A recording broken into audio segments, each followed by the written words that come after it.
Nous nous réjouissons d'avoir accès ce soir aux profondeurs de Dieu par le Saint-Esprit. Ta parole dit, demande-moi, et je te montrerai de grandes choses, des choses cachées que tu ne connais pas. Nous recevons l'illumination, et nous recevons la compréhension de Dieu. Nous recevons au nom de Jésus. Alors que ta parole soit avec clarté ce soir, ton peuple est équipé, édifié et fortifié, Jésus est glorifié. Nous réjouissons car personne ne partira tel qu'il est venu. Nous te donnons louange, gloire, honneur pour la bénédiction. Au nom de Jésus, nous prions et chaque croyant dit un puissant Amen. Gloire. Si vous croyez que ces prières sont exaucées, puis avoir un puissant Amen ce soir. Levez la main droite au ciel et libérons nos foi ensemble alors que nous disons ces mots. Je suis né de Dieu. Je suis né de la parole. La parole de Dieu est ma nature. Je ne peine pas à mettre en pratique la parole. Je mets en pratique la parole naturellement. Alors aujourd'hui, je comprendrai la parole de sa grâce. Je serai édifié. À la fin de ce culte, je ne serai plus le même. Plus jamais le même. Au nom de Jésus, et chaque croyant dit un puissant Amen. Pouvez-vous donner des cris de célébration au Seigneur pour la parole ce soir? Gloire! Oh mon Dieu, est-ce que vous êtes enthousiaste de voir vos frères et sœurs ce soir alors que nous communions et nous préparons pour les années d'impact? De grandes choses se préparent. Allez vers 2, 3 personnes. Serrez-leur la main, dites-leur, ensemble, nous le ferons cette année, nous ferons progresser le royaume, nous prêcherons l'Évangile, nous formerons les hommes, nous transformerons les nations, nous changerons des destinées, nous conduirons les gens à la plénitude de Dieu. Saluez quelqu'un avec une parole prophétique, nous prêcherons cet Évangile, nous marcherons dans le miraculeux, nous marcherons dans les signes, prodiges, miracles, nous démontrerons la gloire de Dieu comme jamais auparavant. Gloire à Dieu, gloire à Dieu. Prenez votre écriture, votre Bible, veuillez vous asseoir avec votre être intelligent ce soir alors que nous entrons dans la parole de sa grâce. Entrons dans la parole ce soir dans l'esprit, par l'esprit. Genèse, plutôt Matthieu 28, avant d'aller à Genèse, Matthieu 28, versets 18 à 20. Matthieu 28, 18 à 20. Jésus s'étant approché, leur parla ainsi, « Tout pouvoir m'a été donné dans le ciel et sur la terre. Allez, faites de toutes les nations des disciples, les baptisant au nom du Père, du Fils et du Saint-Esprit, et enseignez-leur à observer tout ce que je vous ai prescrit. Et voici, je suis avec vous tous les jours jusqu'à la fin du monde. Amen. » Ce que nous appelons la Grande Commission, c'est un mandat d'enseignement. Allez faire des disciples, le mot mathétio. Allez changer des hommes en étudiant de la parole. Allez former les hommes à penser conformément à la parole. Et dit, ceci se sera fait par enseignement. Enseignez-leur à observer tout ce que je vous ai prescrit. Et voici, je suis avec vous tous les jours. Alors nous avons commencé à voir que l'Église locale est une maison d'enseignement. L'essence de l'Église locale, c'est d'équiper, enseigner, former et susciter une armée d'hommes qui marcheront selon les commandements, les instructions que Jésus a données à l'Église. Ça veut dire que si vous êtes enfant de Dieu et si vous êtes dans une Église locale et vous ne prêchez pas l'Évangile, vous ne formez pas de disciples, vous vivez dans la désobéissance. Vous êtes enfant de Dieu et vous ne vous engagez pas activement dans l'évangélisation, la formation des disciples, vous vivez dans la désobéissance. Regardez Marc 16, verset 15. Marc 16, verset 15. Puis il leur dit, « Allez par tout le monde et prêchez la bonne nouvelle à toute la création. » 16. Celui qui croira et qui sera baptisé sera sauvé, mais celui qui ne croira pas sera condamné. 17. Voici les miracles qui accompagneront ceux qui auront cru. En mon nom, ils chasseront les démons. Ils parleront de nouvelles langues. Ils saisiront des serpents. S'ils boivent quelque breuvage mortel, ils ne leur feront pas de mal. Ils imposeront les mains aux malades et les malades seront guéris. Le Seigneur, après leur avoir parlé, fut enlevé au ciel et il s'assit à la droite de Dieu. Et ils s'en allèrent prêcher partout. Ils s'en allèrent. Tous ont obéi. Ils s'en allèrent prêcher partout. Le Seigneur travaillait avec eux et confirmait la parole par les miracles qui l'accompagnaient. Le Seigneur travaillait avec eux et confirmait la parole par les miracles qui l'accompagnaient. Alors nous voyons l'élément surnaturel dans la grande commission. Et voici les miracles qui accompagneront ceux qui auront cru. C'est l'élément surnaturel dans la grande commission. Et nous avons pris le temps de voir que dans Luc 24, 49, et Jésus qui parlait à ses disciples, « Et voici, j'enverrai sur vous ce que mon Père a promis. Mais vous, restez dans la ville jusqu'à ce que vous soyez revêtus de la puissance d'en haut. » Il a fini d'enseigner pendant 40 jours. Ensuite, il dit, « Vous n'êtes pas encore prêts à partir. Restez jusqu'à ce que vous soyez revêtus de la puissance, car il y a un élément surnaturel dans l'Évangile. Ce n'est pas seulement un engagement intellectuel ou une conversation intellectuelle. Il y a de la puissance derrière la prédication de l'Évangile. Alors restez à Jérusalem jusqu'à ce que vous soyez revêtus de puissance d'en haut. » Et nous avons pris le temps d'établir certaines choses qui étaient très importantes concernant le surnaturel et l'Évangile. Nous avons dit que la Bible est écrite de telle sorte qu'elle comporte un élément naturel et un élément surnaturel. Nous avons examiné de nombreuses choses dans les Écritures pour étayer cela et nous avons vu comment le surnaturel, le contexte surnaturel des Écritures est ce qui définit le christianisme. Donc nous avons le surnaturel et nous avons le naturel. Nous avons aussi vu que dans l'incarnation, c'était une fusion du surnaturel et du naturel. Marie dit, « Comment cela se fera-t-il puisque je ne connais point d'homme? » Et l'ange a répondu en disant, « La puissance du Saint-Esprit te couvrira de son ombre. La puissance du Très-Haut viendra sur toi. » Donc il y avait l'élément surnaturel. Et Marie a dit, « Qu'il me soit fait selon ta parole. » Donc il y avait l'élément naturel aussi. Donc l'Évangile a à la fois le naturel et le surnaturel ou le spirituel. Donc, nous avons commencé à voir les mots ciel et terre dans Genèse 1.1. Genèse 1.1. Au commencement, Dieu créa les cieux et la terre. Le mot ciel là-bas, aux cieux, c'est l'invisible et le mot terre, c'est le visible. Donc, nous avons dit que le ciel est la partie invisible de la terre ou la partie spirituelle du naturel. Et nous avons commencé à dire que le ciel est donc la partie invisible, spirituelle ou surnaturelle de la terre. Nous avons pris le temps de poser tous ces fondements ces derniers jours.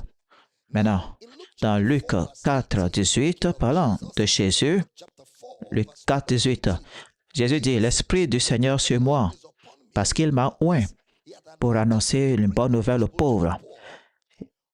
Il m'a envoyé pour guérir ceux qui ont le cœur brisé, c'est-à-dire pour prêcher aux captifs la délivrance, c'est-à-dire aux aveugles le recouvrement de la vue, c'est-à-dire pour renvoyer libres les opprimés. » Je viens d'appliquer l'interprétation que nous avons enseignée hier à cette lecture.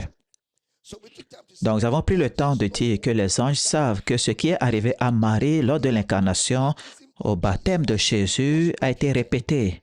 Lors de l'incarnation, le Saint-Esprit est descendu sur Marie et elle a engendré Dieu.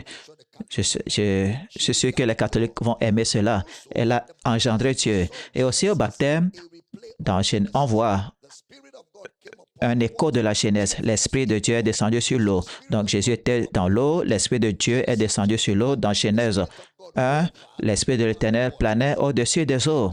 Et dans Luc 4, 18, Jésus dit, « Il m'a oint pour annoncer la bonne nouvelle aux pauvres. » Et tous ces événements sont surnaturels. N'oubliez pas que les pauvres sont ceux dont le cœur est brisé, les captifs, et les captifs, c'est les aveugles. Les aveugles, c'est ceux-là qui ont besoin de liberté.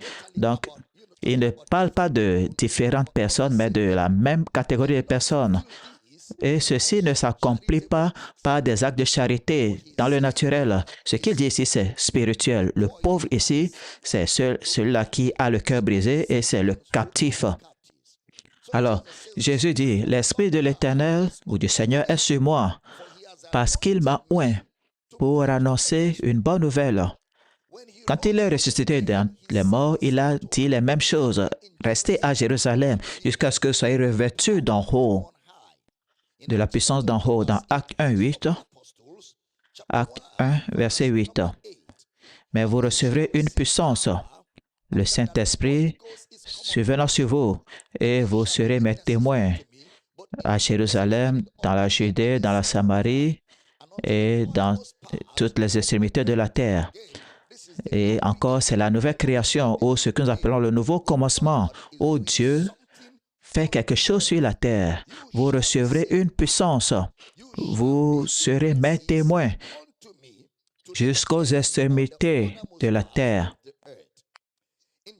Dans Jean 20, verset 22, Jean 20, verset 22, après ces paroles, il souffla sur eux et leur dit, « Recevez le Saint-Esprit. » Suivant, regardez, « Ceux à qui vous pardonnerez les péchés, ils leur seront pardonnés, et ceux à qui vous les retiendrez, ils leur seront retenus. » On retourne au verset 21. Jean 20, 21. Prêtez attention. Jean 20, verset 21. Jésus leur dit de nouveau, « La paix soit avec vous, comme le Père m'a envoyé, moi aussi, je vous envoie. » Ensuite, il a expliqué, verset 22, « Après ces paroles, il ne les a pas envoyés les mains vides. Il a soufflé sur eux et leur a dit, « Recevez le Saint-Esprit. » C'est exactement ainsi que le Père l'a envoyé. L'Esprit du Seigneur est sur moi parce qu'il m'a oint. Alors, nous voyons l'Esprit de Dieu dans l'incarnation. Nous voyons l'Esprit de Dieu au baptême de Jean. Nous voyons l'Esprit de Dieu au début de son ministère, car on ne peut pas exercer le ministère sans le surnaturel. On ne peut pas exercer le ministère sans le surnaturel. En fait, le ministère est surnaturel. Prêcher l'Évangile est surnaturel. Amener les hommes à naître de nouveau est surnaturel. En fait, former un disciple avec succès est surnaturel. C'est pourquoi Paul dira, « Mes petits enfants, pour qui j'éprouve encore les douleurs de l'enfantement, jusqu'à ce que Christ soit formé en vous. » Ce qui veut dire, susciter un disciple, former un disciple est une responsabilité surnaturelle. La semaine dernière, lors de l'introduction de ce sujet, j'ai cité un passage et si vous relisez vos notes, j'aimerais que vous le corrigiez. Ce que j'ai cité là-bas était erroné. En fait, c'est Genèse 30, verset 27. C'est ce que je voulais citer là-bas. Genèse 30, verset 27. Là-bas, il dit, « Puis-je trouver grâce à tes yeux? Je pressens que l'Éternel m'a béni. » Il faut souligner cela. J'ai appris par expérience que l'Éternel m'a béni à cause de toi. Je pressens ou j'ai appris par expérience. Et c'est là, nous avons parlé du serpent dans Genèse 3.1 où le mot serpent, c'est le mot nakash, ce qui veut dire divination ou sorcellerie. Et je vous ai dit que si j'interprétais cela, je ne l'appellerais pas serpent, mais serpentin, car il s'agit d'enchantement et de divination. Alors, le mot là-bas, je pressens, en anglais, c'est j'ai appris par expérience. Appris par expérience, c'est le mot nakash, pressant, le même mot nakash. Connaître quelque chose de manière surnaturelle. Connaître quelque chose de manière surnaturelle. Alors, ce qui est arrivé à Ève et Adam était surnaturel. La chute d'Adam et d'Ève était un problème spirituel. La genèse même du péché était d'ordre surnaturel. Vous savez, le péché a à la fois un cadre naturel et un cadre surnaturel. C'est pourquoi lorsque nous prêchons l'Évangile, ce que nous faisons, c'est que nous abattons les forteresses. Nous renversons les forteresses. C'est appelé une guerre. Ce n'est pas une guerre avec des armes humaines, car les armes de notre combat ne sont pas charnelles, mais elles sont puissantes par Dieu pour renverser les forteresses. Et ce que nous faisons lorsque nous prêchons, c'est que nous libérons les hommes. Et libérer les hommes nécessitera le surnaturel. Donc, le péché est surnaturel. Ce à quoi vous êtes confrontés dans le péché est spirituel. Donc, on ne traite pas les problèmes liés au péché comme si on traite des problèmes de conduite. Ça va au-delà de la conduite pour une racine surnaturelle. C'est pour cela, il faudra la parole de Dieu qui est esprit et vie pour détruire le péché. Les paroles que je vous ai dites ou l'évangile de Christ, c'est la puissance de Dieu pour le salut. Alors, pour détruire le péché et faire passer un homme des ténèbres à la lumière, il faudra la puissance du Saint-Esprit. Cela nécessitera la puissance du Saint-Esprit. C'est pourquoi un croyant ne peut pas se permettre d'ignorer le surnaturel et il doit aspirer constamment à vivre dans le surnaturel. Comme l'avons dit, le péché est spirituel. Donc, on ne peut pas résoudre le péché uniquement par des lois. On ne résout pas le péché par des lois. N'oubliez pas ce que nous avons dit. Lorsque Jésus était sur la croix, il y avait ce que les êtres humains ont vu. Il y a ce que Dieu a vu et il y a ce que les anges ou Satan ont vu. Ce que Dieu a vu, c'était le péché. Jésus est devenu un péché, le péché. Ce que l'homme voyait, c'est qu'un homme était crucifié, un criminel. Mais il y a quelque chose qui se passait dans le monde spirituel que les yeux physiques ne pouvaient pas percevoir. Alors quand le frère Paul est apparu, il dit, Dieu l'a fait pécher pour nous, lui qui ne connaissait pas le péché, afin que nous devenions la justice de Dieu en Christ. L'écrivain des Hébreux va écrire dans Hébreux 2,14. Hébreux 2,14. Ainsi donc, puisque les enfants participent au sang et à la chair, il y a également participé lui-même, afin que, par la mort, il anéantit celui qui a la puissance de la mort, c'est-à-dire le diable. Alors, la résurrection de Jésus a vaincu les principautés, les puissances, les dominations, et tout cela par sa seule présence. Et il nous a donné un message à sa résurrection. Il nous a donné un message. N'oubliez pas que le péché est spirituel, encore une fois. Un point essentiel que j'aimerais souligner aujourd'hui est que Dieu va toujours marcher avec ses créatures. Toujours. Tout ce que Dieu fait, vous le verrez toujours avec ses agents ou ses hommes. Tout ce que Dieu fait, comment savoir que Dieu fait quelque chose? Vous identifierez toujours le mouvement de Dieu et l'œuvre de Dieu dans les hommes. Dieu va toujours faire ce qu'il fait avec l'homme. La Bible commence avec cela dans Genèse 1, versets 1 et 2. Prêtez attention. Au commencement, Dieu créa les cieux et la terre. La terre était informe et vide, et les ténèbres couvraient l'abîme. Et l'Esprit de Dieu planait au-dessus des eaux. Encore, ceci est surnaturel. Ceci n'est pas la matière, c'est spirituel. Regardez, l'Esprit de l'Éternel planait au-dessus des ténèbres. De toute évidence, pour faire sortir les hommes des ténèbres, l'Esprit de Dieu dit que la lumière soit. Maintenant, comment est-ce que Dieu va accomplir cela?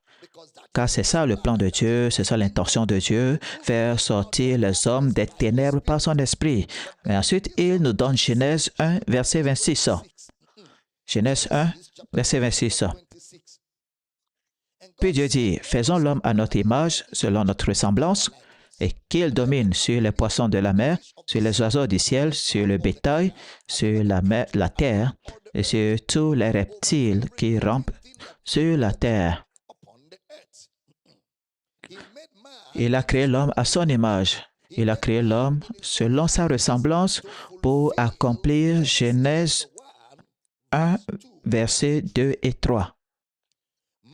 L'homme doit avoir la domination. Ça veut dire que l'œuvre de Dieu dans Genèse 1, 1 à 3 doit être accomplie par les agents de Dieu.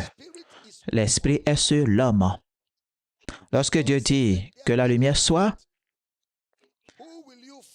avec qui on va trouver la lumière? La lumière sera avec l'homme. La lumière sera avec l'homme. Alors, cela nous montre que Genèse 1, 3 parle de la prédication de la parole. La prédication de la parole, que la lumière soit. Il s'agit de la prédication de la parole. Et Dieu, qui a ordonné que la lumière brille dans les ténèbres, a fait briller la lumière dans le cœur. Comment est-ce qu'il l'a fait? Par la prédication de l'Évangile. C'est l'entrée de la parole de Dieu qui éclaire. Alors nous prêchons l'Évangile, nous déclarons la parole de la vie éternelle afin que la lumière puisse briser l'emprise des ténèbres dans le cœur des hommes et les amener des ténèbres à la lumière. Mais comment Dieu va-t-il faire cela? Faisons l'homme à notre image, selon notre ressemblance. Nous avons dit que l'image est un terme représentatif, le mot Salem, T-S-E-L-E-M, Selem.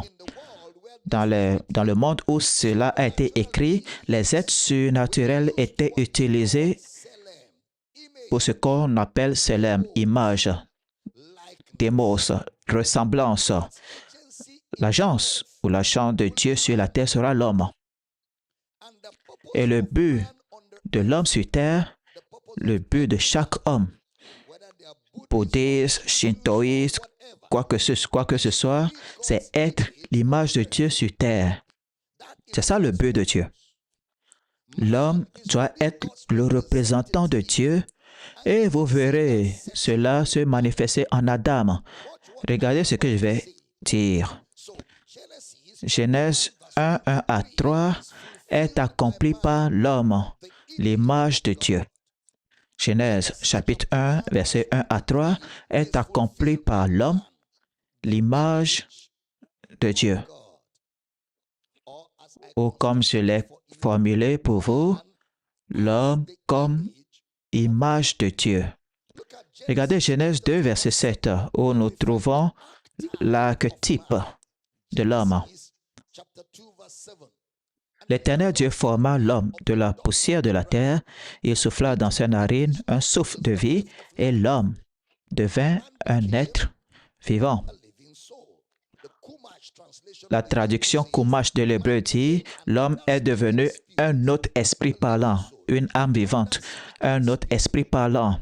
Donc, l'homme, l'archétype, lorsque nous parlons d'archétype, ce que nous voulons dire, c'est ce qui se trouve généralement chez l'homme.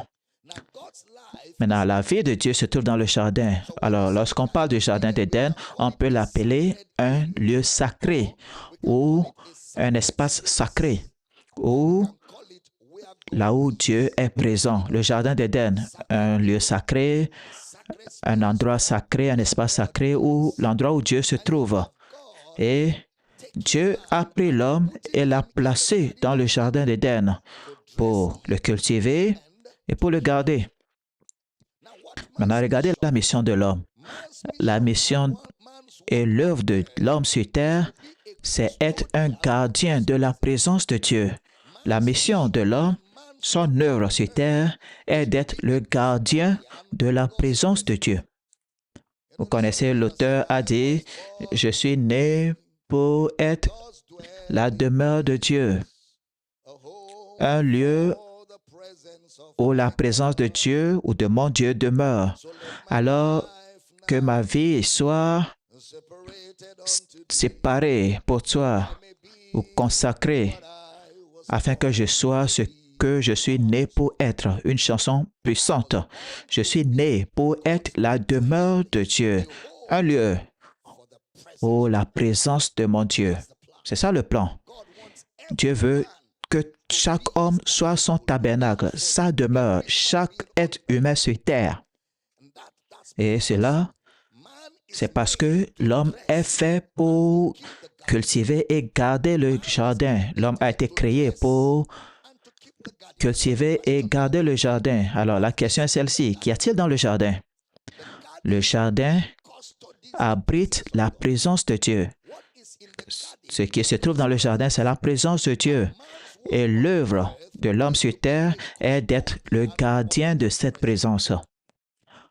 L'œuvre, la mission de l'homme sur terre est d'être le gardien de cette présence de Dieu. Alors, Adam est le premier prophète dans la Bible.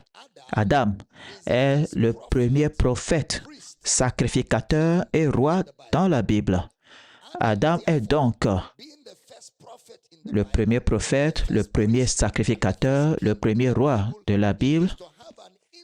Il devra interagir entre le ciel et la terre. Donc, Adam doit assurer l'interaction entre le ciel et la terre. C'est pourquoi un serpent est apparu. Un être céleste. Un serpent. Afin que toi et moi devrions marcher entre deux mondes, le surnaturel et le naturel, en nous inspirant de l'archétype de l'homme, car l'homme est le meilleur des deux mondes. L'homme est le meilleur des deux mondes, le naturel et le spirituel. L'homme, animal, les animaux autour de Dieu, tous sont de Dieu. Le fait que Dieu a créé l'homme, Dieu a créé l'homme, la meilleure des créatures de Dieu. Donc, il doit cultiver le mot abad, un travail sacerdotal, et le garder, le travail d'un prophète. Le garder, c'est le travail d'un prophète, et le cultiver, c'est le travail d'un sacrificateur. Donc, Adam était à la fois sacrificateur, prophète, roi. En fait, le premier dans la Bible.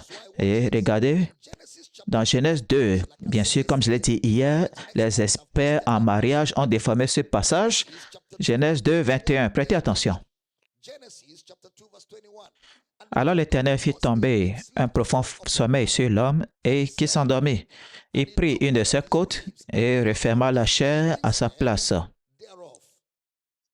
Nous avons dit que ce n'est pas biologique comme une chirurgie. Adam n'a pas subi d'opération chirurgicale. Vous appelez cela une côte manquante et tout cela. Mais je vous ai enseigné dans cette église qu'une côte là-bas a un lien avec la construction d'un temple. Une côte, c'est le côté d'un bâtiment. Chaque bâtiment possède deux côtés, un côté et l'autre. Maintenant, l'homme est l'un des côtés du temple de Dieu, la femme est l'autre côté du temple de Dieu, et tous deux sont égaux. Aucun n'est supérieur, aucun n'est inférieur, aucun n'est inférieur, aucun n'est supérieur. C'est pourquoi le même Saint-Esprit chez l'homme est le même Saint-Esprit chez la femme, car l'homme et la femme sont tous deux des côtes ou le temple du Saint-Esprit. Donc, quand vous voyez le mot « côte » là-bas, il ne s'agit pas de votre côte biologique. Il utilise un mot physique pour communiquer une réalité spirituelle, tout comme c'est dans les Écritures. N'oubliez pas, les Écritures sont à la fois naturelles et spirituelles. Est-ce que j'enseigne ce soir? Alors, le temple a deux côtés égaux d'un bâtiment. Et je sais que vous le savez. Si vous ne le savez pas, cela veut dire que vous n'étiez pas là quand je l'ai enseigné. Ou vous dormiez pendant que j'ai enseigné. Maintenant, quand la Bible dit Dieu a fait tomber un sommeil profond sur Adam, le mot profond sommeil là-bas, et ce que Adam a vu, vous savez, Adam a vu quelque chose. Maintenant, le mot profond sommeil, c'est la vision. Ça ne veut pas dire que Adam a dormi et à son réveil, une femme était assise. Non. Adam a une vision. L'Éternel fit tomber un profond sommeil sur Adam. Une vision. Pourquoi? Dieu veut que l'homme ait des visions et interagisse avec le surnaturel. Avoir des visions et interagir avec le surnaturel. Ève aussi a eu la même interaction. Caïn aussi et Abel. Regardez Genèse 15, verset 12. Genèse 15, 12. Au coucher du soleil, un profond sommeil tomba sur Abraham et voici une frayeur et une grande obscurité vint l'assaillir. Donc un profond sommeil, là-bas, c'est lié à la vision. Regardez Job 3, 4, verset 13. Job 4, verset 13.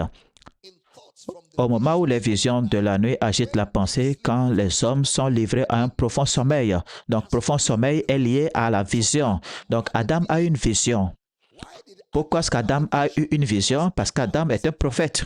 N'oubliez pas, c'est un prophète, donc il doit avoir des visions. C'est un sacrificateur et un roi pour cultiver et garder.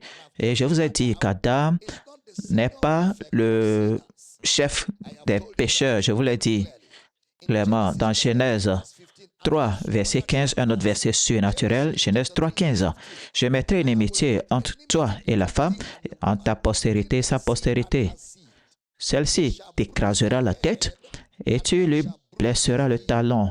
Ça, c'est surnaturel. Ça veut dire que notre travail ici sur terre est surnaturel. Maintenant, regardez très bien. Dieu veut remodeler la terre. Il veut donner un sens à la terre. Il utilise l'homme.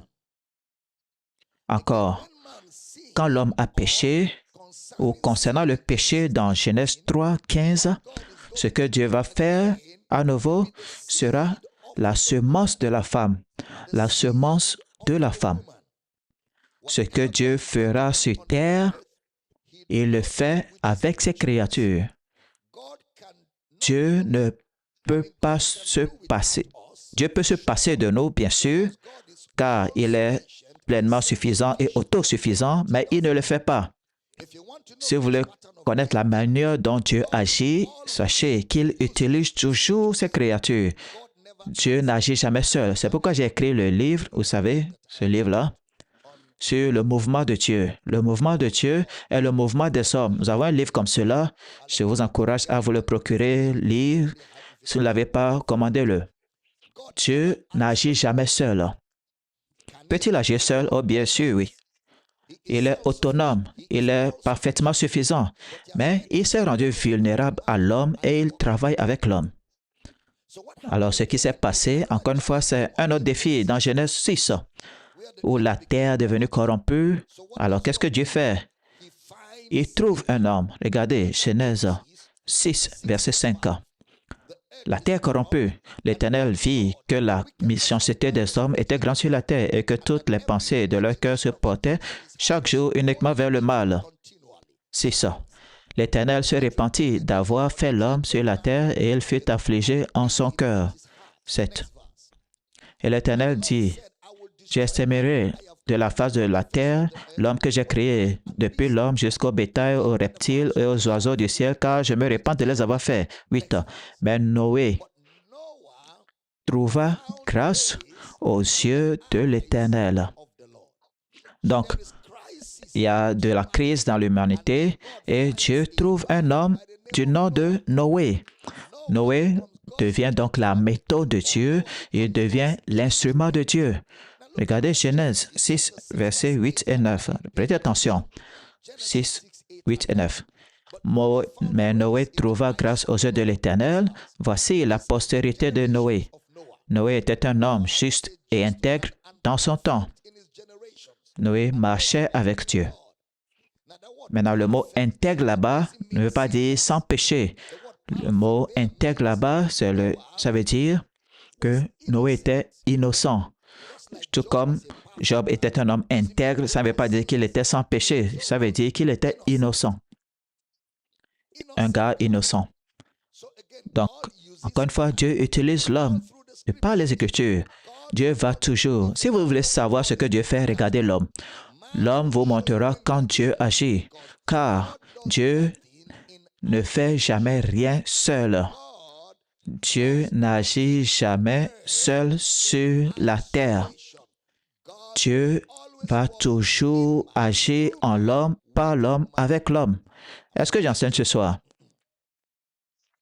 Alors, Dieu se sert de l'homme. Et dans Genèse 11, il y avait un autre problème.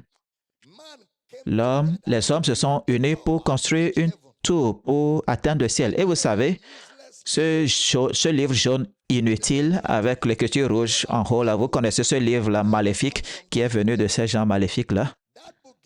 Ce livre nous a donné une impression qu'un bâtiment physique s'élevait jusqu'au ciel et on nous a élevés avec cela. Mais ce n'était pas le cas. Ce n'était pas le cas. Au départ, il n'y avait même pas de technologie à cette époque pour envisager la construction d'édifices qui allaient atteindre le ciel. Il n'y avait pas de telle technologie. Donc, il ne s'agissait pas d'un bâtiment physique. Encore, je vous ai dit, atteindre le ciel, ce n'est pas atteindre la voûte. Atteindre les cieux, ce n'est pas atteindre la voûte. Maintenant, la tour de Babel était quoi? C'était un bâtiment pour les êtres surnaturels, une sorte de temple, un lieu de rencontre entre les humains et les esprits. C'est ce qu'ils ont construit, une sorte de temple. Il ne s'agit pas d'un immeuble de grande hauteur pour toucher le ciel, mais un bâtiment où ils avaient prévu d'interagir avec des êtres invisibles, le ciel, l'immatériel, des êtres spirituels. Donc, si vous pensez que c'est ce livre jaune-là que vous avez lu là, il faut oublier cela. Ensuite, ils ont construit un nom pour eux-mêmes. Maintenant, dans Genèse 12, Dieu veut corriger cela. Il appelle Abraham. Tout ce que Dieu fait sur terre, il doit trouver un allié en l'homme. Tout ce que Dieu fait sur terre. Lorsque Dieu parle, ses créatures sont ses agents. Nous parlons dans cette série de l'imposition des mains dans l'esprit, par l'esprit, mais je veux vous donner un contexte précis. J'aurais pu dire, Dieu se sert toujours de l'homme, mais je n'ai pas voulu le dire comme ça. Dieu utilise toujours ses créatures. Et l'homme est le meilleur des deux mondes. Donc, prêtez attention à l'homme. Regardez Genèse 15, où Dieu dit à Abraham quelque chose par préscience, par une préscience. Genèse 15, 13, 14. L'Éternel dit à Abraham, « Sache que tes descendants seront étrangers dans un pays qui ne sera point à eux. Ils y seront asservis et on les opprimera pendant 400 ans. » C'est 14. « Mais je jugerai la nation à laquelle ils seront asservis. Je jugerai. Et ils sortiront ensuite avec de grandes richesses. Je jugerai. » Regardez Exode 6, verset 6. Exode 6, 6. C'est pourquoi dit aux enfants d'Israël, « Je suis l'Éternel, je vous affranchirai des travaux dont vous chargent les Égyptiens, je vous délivrerai de leur servitude et je vous servirai à bras étendus et par de grands jugements. » Verset 7. Je vous prendrai pour mon peuple, je serai votre Dieu, et vous saurez que c'est moi l'Éternel, votre Dieu, qui vous a franchi des travaux dont vous chargent les Égyptiens. Alors, notez cela, je ferai. Je vous ferai sortir, je vous affranchirai, je vous délivrerai, je vous prendrai. Maintenant, on voit Exode, il nous donne un pronom personnel de la première personne. Prêtez attention. Genèse 45, verset 5. Genèse 45, 5. Maintenant, ne vous affligez pas, ne soyez pas fâchés de m'avoir vendu pour être conduit ici, car c'est pour vous sauver la vie que Dieu m'a envoyé devant vous. Après avoir découvert Joseph, les frères sont venus, ils ont découvert qu'il était en Égypte. Ses frères pensaient que le gars était mort. Il s'est révélé à eux au verset 4. Et au verset 5, il leur dit, « Non, ne vous affligez pas, ne soyez pas fâchés. Dieu vous a utilisé pour m'envoyer par avance afin de préserver la vie. » Pourquoi? Dieu utilise un homme. Et cette parole est la parole de Michaya, M-I-C-H-Y-A-H, M-A-M-I-C-H-Y-A-H.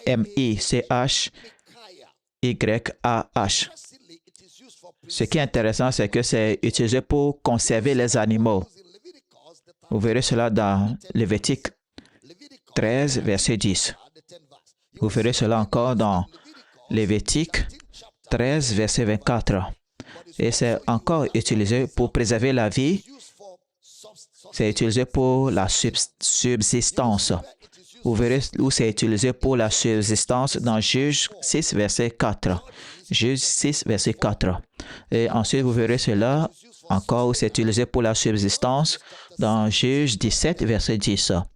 Juge 17, verset 10. Ensuite, vous verrez où c'est utilisé pour la subsistance dans Juge 17, verset 4. Juge 17, 4. Et dans 2 Chroniques 14, 13. Le mot Micaiah est utilisé pour recouvrer, pour préserver, soutenir, pour recouvrer. Vous verrez encore où c'est utilisé dans Esdras 9, verset 8. Esdras 9, 8. Et vous le verrez encore utilisé dans Esdras 9, 9.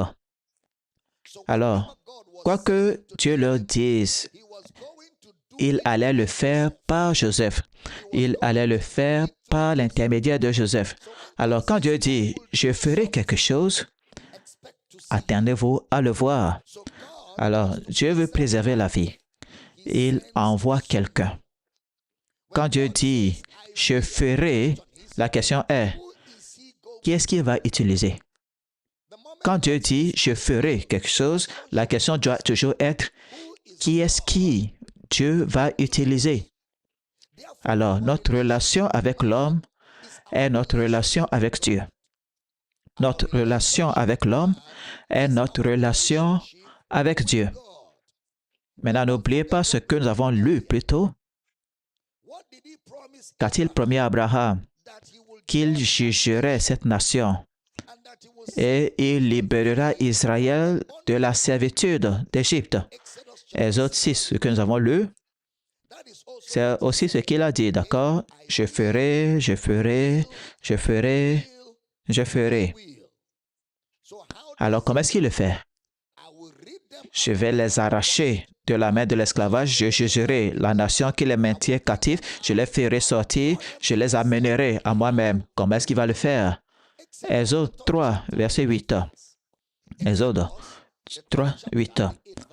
Je suis descendu pour le délivrer de la main des Égyptiens et pour le faire monter de ce pays dans un bon et vaste pays, dans un pays où coule le lait et le miel, dans les lieux qu'habitent les Cananéens, les Étiens, les Amoréens, les Phérésiens, les Hébiens et les Jébusiens.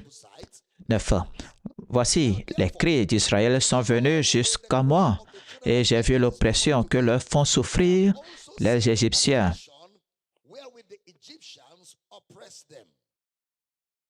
Vous voyez cela?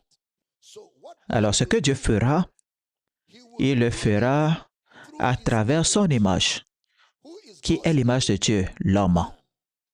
Regardez, Exode 3, verset 17. 3, 17.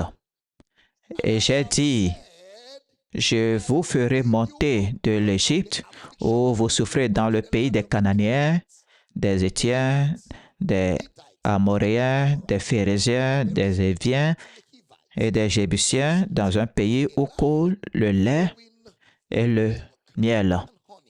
Je ferai encore. Verset 20 d'Exode 3. J'étendrai ma main et je frapperai l'Égypte par toutes sortes de prodiges que je ferai au milieu d'elle. Après quoi, il vous laissera aller. J'étendrai ma main. Alors, comment est-ce qu'il le fait? Exode 6.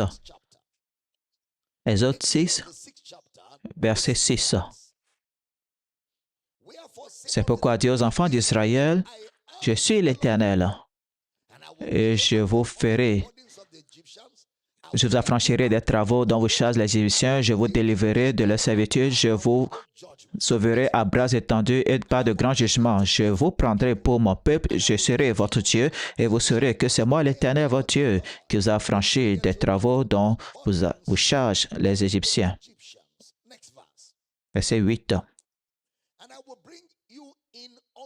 Et je vous ferai entrer dans le pays que j'ai juré de donner à Abraham, à Isaac et à Jacob, et je vous le donnerai en possession, moi, l'Éternel.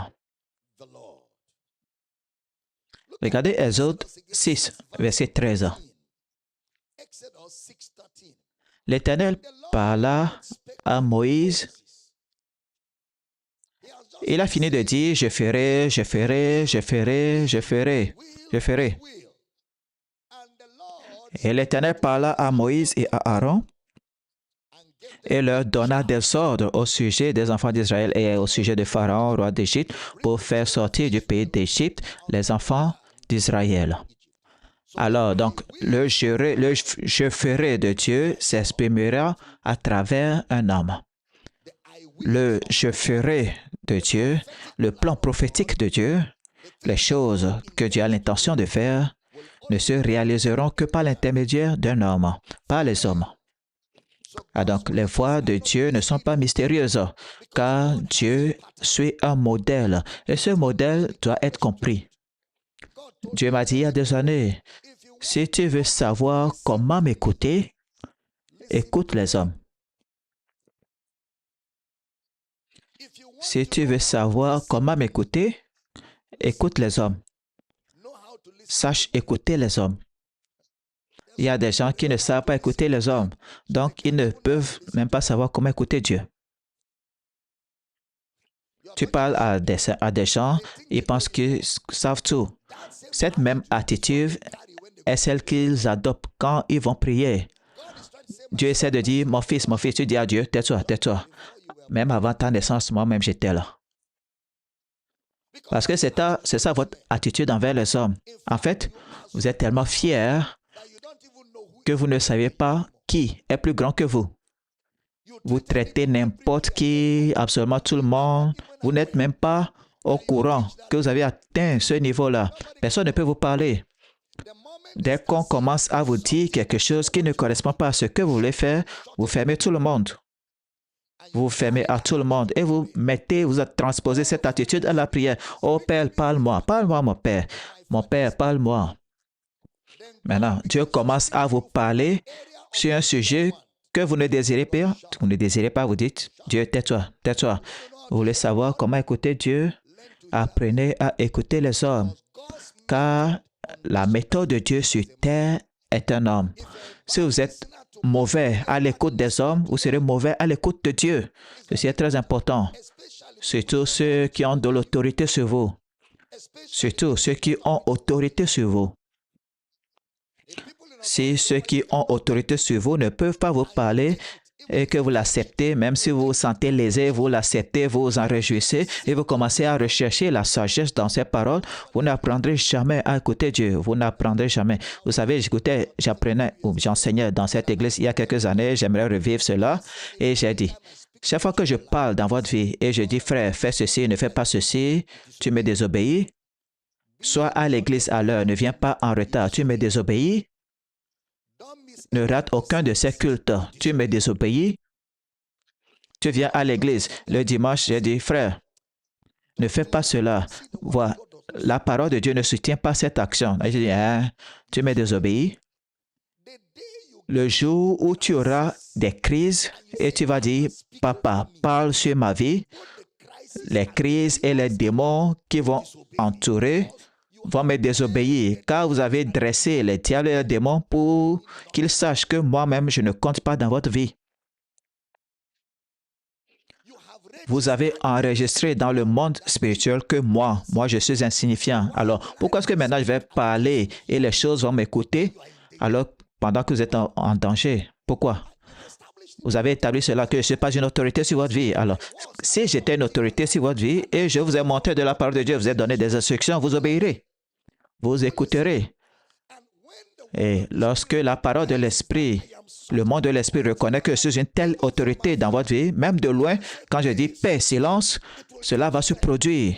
Car le monde spirituel reconnaît que c'est une figure d'autorité dans ma vie. Maintenant, écoutez très bien. Vous vivez dans la désobéissance à l'autorité spirituelle, n'est pas seulement nuisible pour vous-même. C'est un désastre qui risque de se produire quelque part. C'est un désastre qui va se produire quelque part. J'ai constaté que les gens qui m'obéissent très bien, lorsqu'ils ont un problème et ils viennent, même si je ne prie pas, si je leur dis, va, c'est accompli, cela se passe. Ça arrive. Parce que le règne de l'esprit, le monde de l'esprit, tous reconnaissent que ce gars, regardez, les démons, les diables, les principautés, les anges comprennent la hiérarchie. Ils comprennent la hiérarchie. C'est pourquoi la Bible dit, femmes, obéissez à votre mari à cause des anges, car les anges comprennent la hiérarchie. Ils comprennent les figures d'autorité. Ils comprennent les figures d'autorité. Ceci est très important et j'aimerais préciser cela car c'est crucial à ce stade que vous compreniez cela. Vous ne pouvez pas vous permettre d'être rebelle. Les rebelles habiteront en terrain sec. Ils habiteront dans un sol sec. Vous vous rendez compte que nous prions, tout le monde prie, mais il n'y a pas d'effet. Papa, pourquoi est-ce que les prières ne marchent pas? Vous avez créé l'atmosphère. Vous avez créé le rythme. Vous avez créé le modèle. C'est comme vous essayez d'épouser une personne qui n'écoute pas son pasteur. Vous épousez quelqu'un qui n'écoute pas son pasteur. Lorsque le pasteur dit, non, il faut oublier ça, il faut oublier ça. Il faut oublier-le. Le jour où vous aurez des problèmes conjugaux et vous inviterez le pasteur à intervenir, ce sera la même chose. Il faut oublier cela. Il ne représente rien. Et personne sur terre ne peut survivre ainsi. Dieu a conçu la vie de telle sorte qu'il doit y avoir des figures d'autorité dans nos vies pour la guidance, pour la correction, pour l'instruction, pour la direction. Est-ce que j'enseigne bien ce soir? Oui. Donc, si vous voulez savoir comment écouter Dieu, sachez écouter les hommes. Vous devez apprendre à écouter les hommes. Pourquoi? Parce que l'homme est l'agent de Dieu. L'homme est l'agent de Dieu. Il interagit entre deux mondes. L'homme est l'archétype, l'homme qui est à la fois sacrificateur, prophète, roi. Donc, c'est ainsi que Dieu agit sur la terre. Regardez Exode 23, verset 20.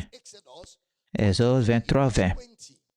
Voici, j'envoie un ange devant toi pour te protéger en chemin et pour t'introduire dans le lieu que j'ai préparé. Il y a un lieu que j'ai préparé. Donc, il parle du surnaturel et du naturel. Le surnaturel, le naturel, le surnaturel. Regardez, Actes des Apôtres. Écoutez, il n'y a pas de disciple solitaire de Dieu. Il n'y a pas de disciple solitaire de Dieu. Car Dieu va prendre le solitaire et va l'intégrer à des familles. Le plan de Dieu, c'est la famille. Il n'y a pas de personne isolée.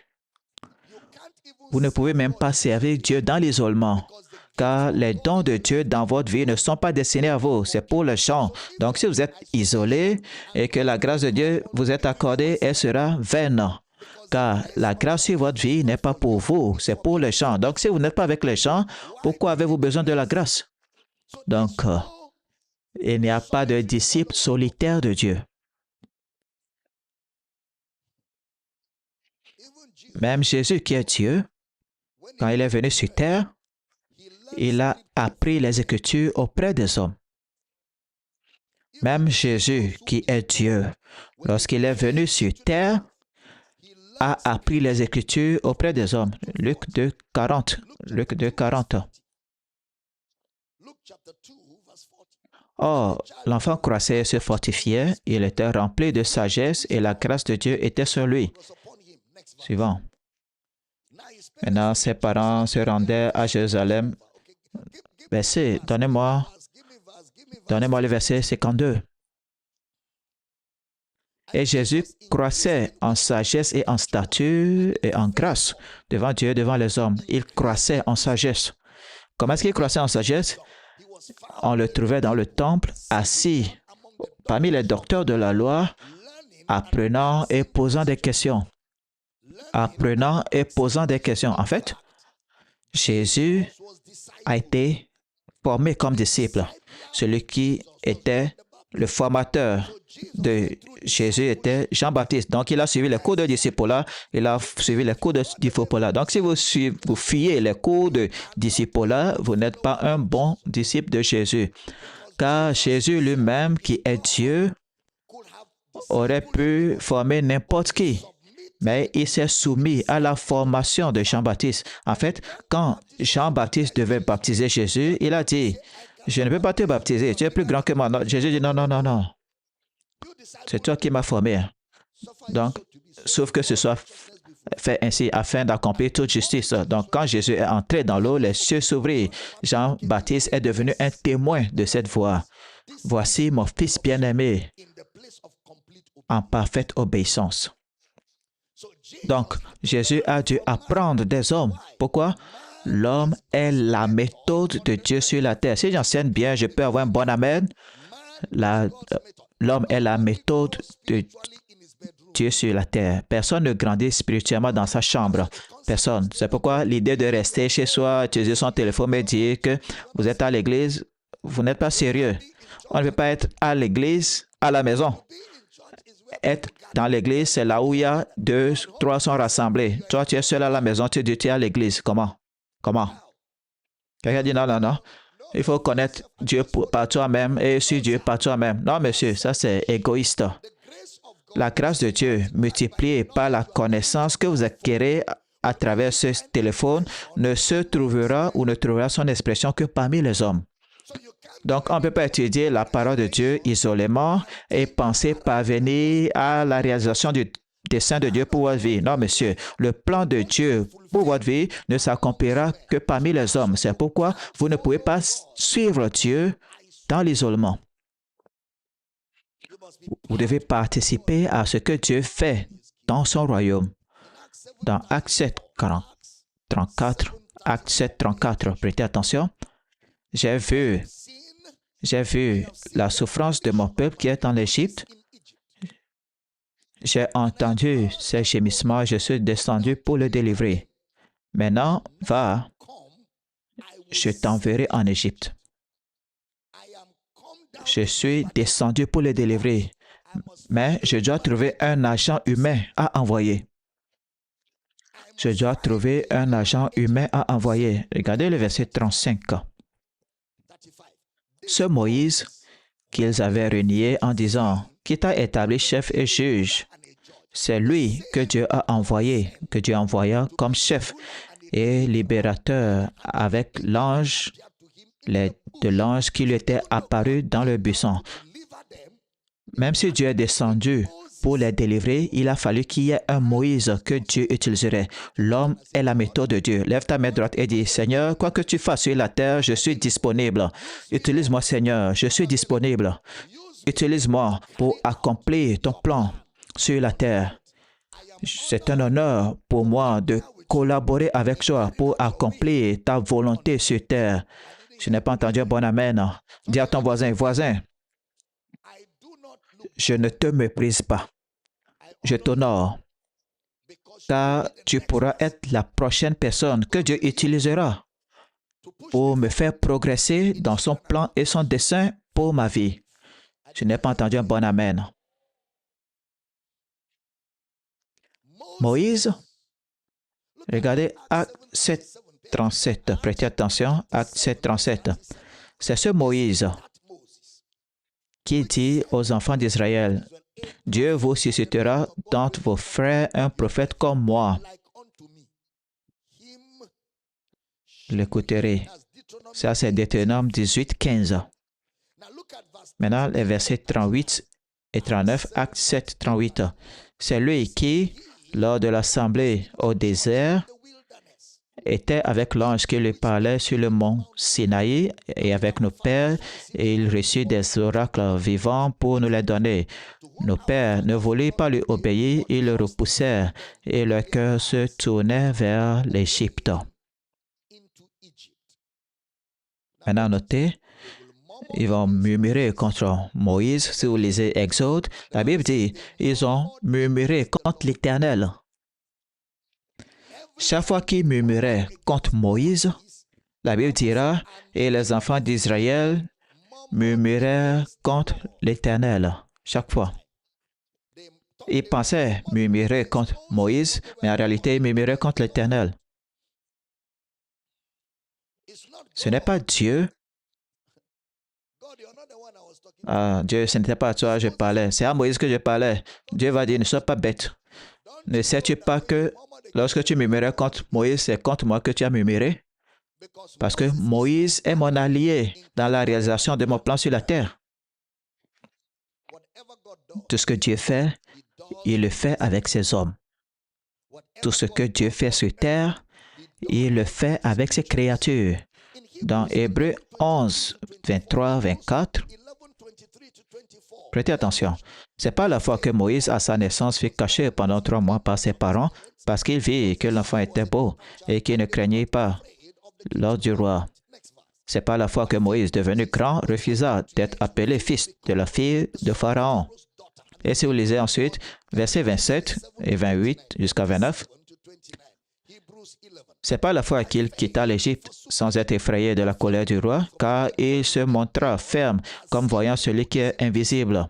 Ce n'est pas la fois qu'il fit la Pâque et l'aspersion du sang, afin que l'exterminateur ne toucha pas au premier-né des Israélites. Ce n'est pas la fois qu'ils traversèrent la mer Rouge comme un lieu sec, tandis que les Égyptiens qui en firent l'essai furent engloutis. Comment est-ce que Dieu a accompli tous ces exploits? Par Moïse. Arrivé devant la mer Rouge, ils criaient « Moïse, Moïse, Moïse, Moïse ». Moïse dit « Gardez votre paix, vous verrez aujourd'hui le salut du Seigneur. Gardez votre paix. » Et Moïse dit « Seigneur », Dieu dit « Moïse, pourquoi est-ce que tu me parles? Étends ta main. » Ce n'est pas dans ma main. Tu es mon allié, je t'ai donné tout. Alors, étends ta main. Alors Moïse a étendu sa main et la mer se fendit. La terre ferme est apparue pour qu'Israël passe. Après cela, Moïse, sachant que parler à l'Éternel était une perte de temps, il s'est tourné et a rassemblé les eaux. Pourquoi? L'homme est l'associé de Dieu, l'homme est l'allié de Dieu sur terre. Et ces signes accompagneront ceux qui auront cru. Y a-t-il des croyants dans la maison? Dis avec moi cette année. Je fonctionne en obéissance à la parole de Dieu. En tant que partenaire de Dieu, les signes et les prodiges accompagnent mon ministère. Je n'ai pas entendu un puissant amen. Dieu est la méthode de Dieu. Je vous fais passer par les Écritures pour vous montrer que Dieu ne peut rien faire sur terre sans un homme. Maintenant, Moïse sait qu'il ne va plus continuer avec eux. Il sait que quelqu'un doit jouer son rôle. Quelqu'un doit interpréter la volonté de Dieu pour le peuple. Il est parvenu au point culminant de son voyage. Il faut que quelqu'un soit l'intermédiaire de Dieu auprès d'Israël. Il dit, je sais que je ne vais pas aller avec eux, que le Seigneur, le Dieu de toute chair, choisisse un homme dans la congrégation.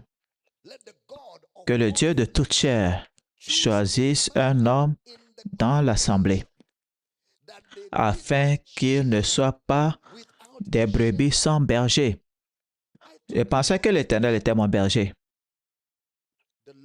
L'Éternel est ton berger à travers les hommes. L'Éternel est ton berger à travers les hommes. Dieu est le berger d'Israël. Psaume 80, versets 1 et 2. Psaume 80, 1 et 2.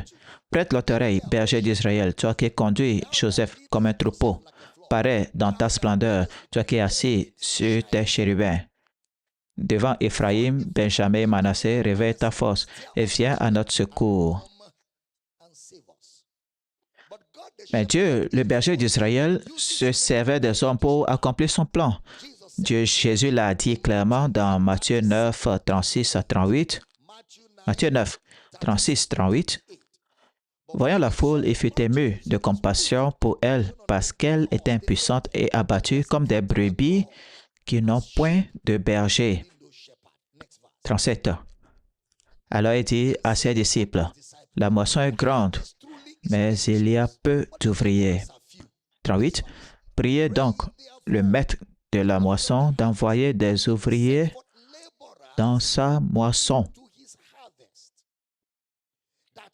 afin qu'il envoie des ouvriers dans sa moisson. Pourquoi est-ce qu'il n'a pas dit prier pour que le Seigneur moissonne les âmes?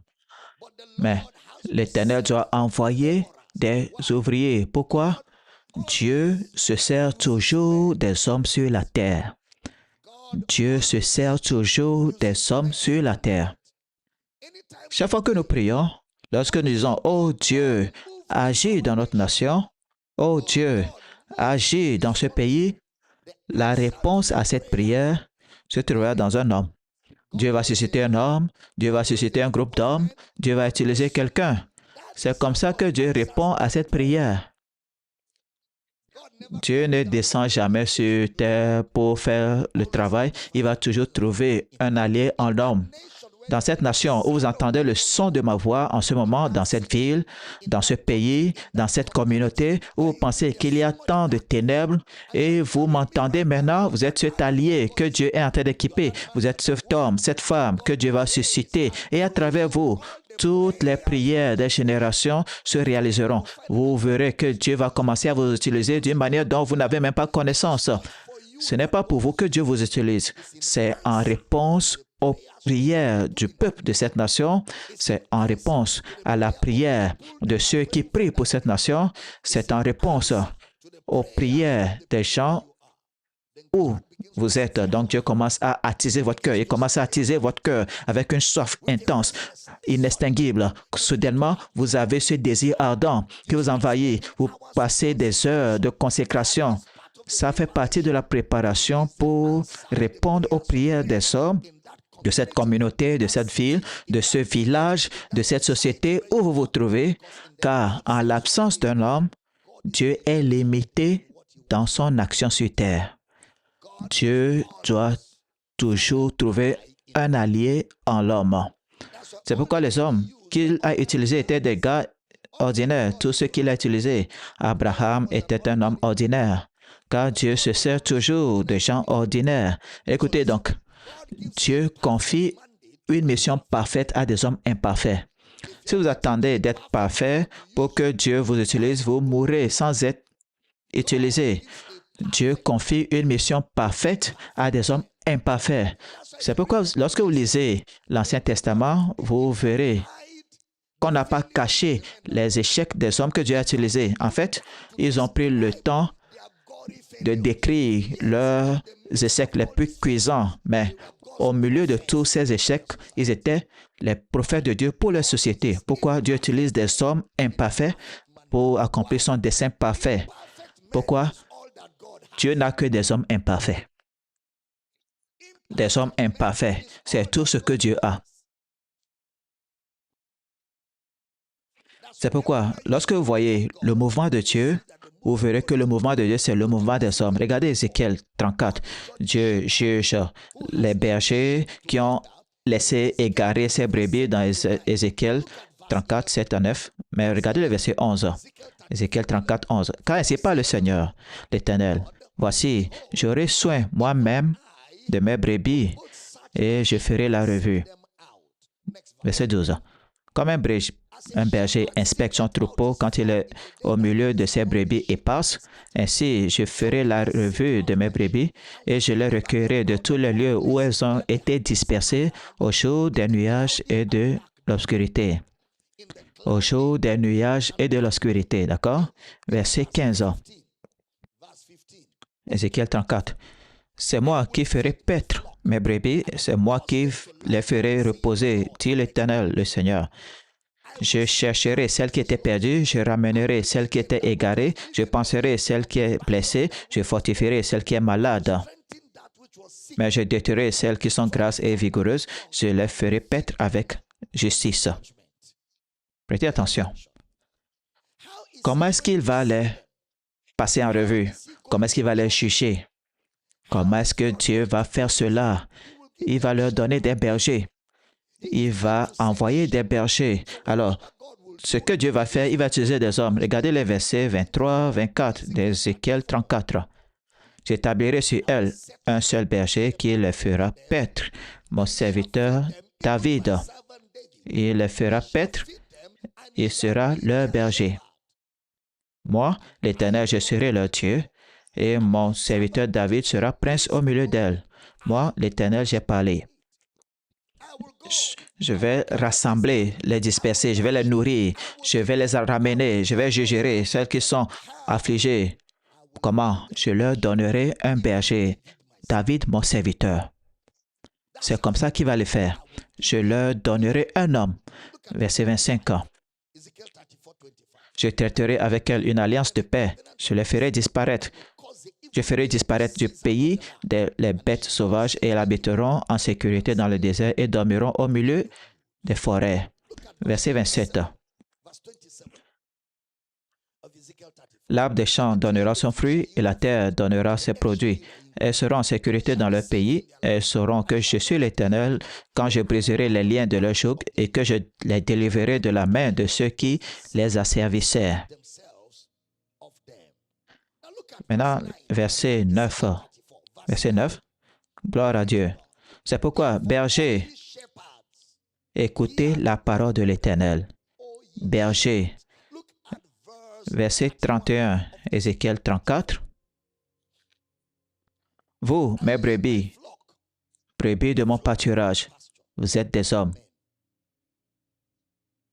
Vous, mes brebis de mon pâturage, vous êtes des hommes. Et moi, je suis votre Dieu, dit l'Éternel. Mais Dieu sera leur berger, pas un homme. J'enseigne bien? Alors, Dieu est venu comme un berger dans les 4 évangiles. Dieu est venu comme un berger dans les 4 évangiles. Mais n'oubliez pas, en tant qu'homme, il ne change pas le modèle. Il va sauver l'homme par l'homme. Il va sauver l'homme par l'homme. Sa méthode consiste à utiliser un homme et ça n'a pas commencé avec les 4 évangiles. Sa méthode consistant à utiliser un homme a commencé depuis la Genèse. Et voici Jésus encore. Vous pouvez noter ceci. Ésaïe 40, verset 3. Ésaïe 40, verset 9 à 11. Ésaïe 40, verset 9 à 11. Voici Jésus. Qu'est-ce qu'il fait? Marc 3, 14. Marc 3, 14.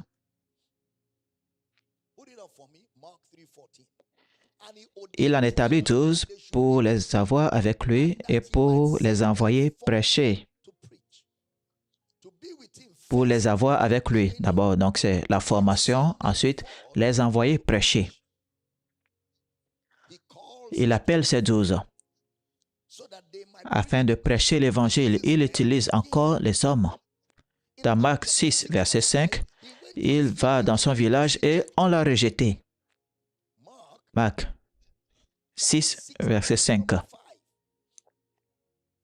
Il ne put faire là aucun miracle, si ce n'est qu'il imposa les mains à quelques malades et les guérit. On a rejeté son ministère.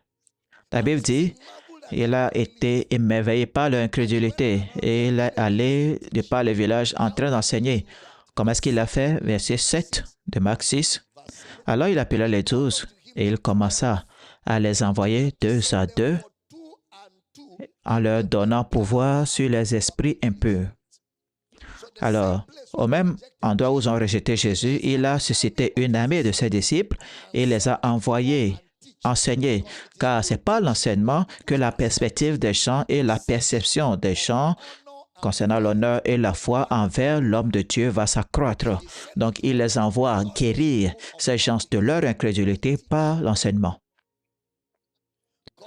Dieu ne va pas changer son mode de fonctionnement. Il va toujours se servir des hommes. Dans Luc 9 et 10, il appelle les hommes, il les envoie. Luc chapitre 9, chapitre 10. Dans Matthieu chapitre 9, chapitre 10, il appelle les hommes et les envoie. Lorsqu'il est ressuscité d'entre les morts, il a appelé les 12. Il a choisi Pierre. Pierre qu'il a renié 3 fois. Même après la résurrection, il est allé chercher Pierre. Parce qu'il a tellement investi en Pierre. Il ne peut pas gaspiller cet investissement-là. Pierre, où es-tu? Je vais pêcher. Il faut sortir de l'eau. Tu penses que tous les 3 ans que j'ai passé avec vous là, c'est pour te permettre d'aller pêcher, vendre du poisson après toute cette formation? Pierre, sors, sors. C'est comme si Dieu investissait dans votre vie maintenant. Il vous forme et vous équipe. Et tu dis, après cette formation, tu vas retourner au village pour cultiver. C'est comme ça que tu apprécies la grâce de Dieu. Personne n'est contre le fait que tu cultives. L'agriculture est bonne. Tu dois cultiver la terre, mais ce n'est pas ça la volonté de Dieu pour toi. L'agriculture est un moyen d'apporter de la valeur à l'humanité afin de mener une vie confortable et être une bénédiction. Mais ce n'est pas ça l'appel de Dieu sur ta vie. Il a appelé Pierre. Il a envoyé les mêmes personnes dans tout le monde, le même modèle, prêcher l'Évangile à toute la création. Est-ce que Dieu s'attend à ce que nous choisissions le bien, nous agissions bien? Oui, bien sûr, c'est ça, la norme. Mais il sait aussi que l'homme est faillible. Dieu le sait aussi. Et quand un homme fait une erreur en travaillant pour Dieu, ce n'est pas une disqualification. Car les dons et les appels de Dieu sont sans repentance. Une fois que Dieu vous appelle, il ne change pas d'avis. Les choses de Dieu sont éternelles. C'est comme le salut, c'est éternel. Le salut est éternel. Quelqu'un dit, il a perdu son salut. Je vous ai dit cela, je ne réponds plus à ces gens de personnes. Je les laisse parce que la raison pour laquelle tu peux dire que tu as perdu le salut, c'est parce qu'il sait qu'il ne peut pas le perdre. Dieu a donné l'illustration et dit à Nicodème, ce qui est né de la chair est chair, ce qui est né de l'esprit est esprit. Vous savez ce que Jésus dit? Quand tu as donné naissance à un enfant et quand il sort, tu as son ADN en lui. Même si tu renies cet enfant, tu ne peux pas effacer son ADN. Tu es né de nouveau, tu as l'Esprit de Dieu qui demeure avec toi pour toujours. Pendant combien de temps? Pour toujours. C'est ça l'ADN de Dieu dans le croyant. Tout ce que Dieu te donne, il ne revient pas sur sa décision. Tout ce que Dieu met sur toi, reste sur toi pour toujours. Et j'ai des nouvelles pour vous. Il y a un appel de Dieu sur votre vie. C'est placé sur vous. Alors que je vous vois, je vois cela. Même si vous faites semblant d'être comme ceci, l'appel est sur vous. C'est pour cela même que vous êtes appelé. Moïse dit, je balbutie. Dieu dit, ce n'est pas la bouche. Mais si tu ne veux pas la guérison, Aaron sera ton porte-parole. Quand tu iras en croisade, il faut prendre Aaron. Il dit, Dieu t'aime. Aaron va dire, Dieu t'aime. Vu que tu ne veux pas que je guérisse ta bouche, tu veux utiliser le bégaiement comme excuse, non? Aaron, il faut le suivre. Tu n'as pas d'excuse. Dis à ton voisin, tu n'as pas d'excuse. Tu dois faire le ministère, ou bien tu dois faire le ministère, ou bien tu dois faire le ministère, ou bien tu dois faire le ministère. Tu es l'instrument de Dieu sur la terre. Je n'ai pas entendu un puissant amen. Est-ce que tu peux avoir un puissant amen? Dis, je sers Dieu de tout mon esprit dans l'Évangile. Dis encore, je sers Dieu de tout mon esprit dans l'Évangile. Je fais beaucoup plus pour la gloire de Jésus. Je n'ai pas entendu un puissant amen. Dieu va utiliser les hommes. Dieu utilisera les hommes. Dieu utilise les hommes qui sont fragiles, des hommes faibles, des hommes imparfaits. Et il utilise les hommes qui se trompent. Mais Dieu utilisera toujours les hommes. Il va toujours coopérer avec ses créatures. Donc, quand les gens disent que Dieu est au contrôle, Dieu est souverain, il est souverain, c'est Dieu qui le fait. Non, monsieur.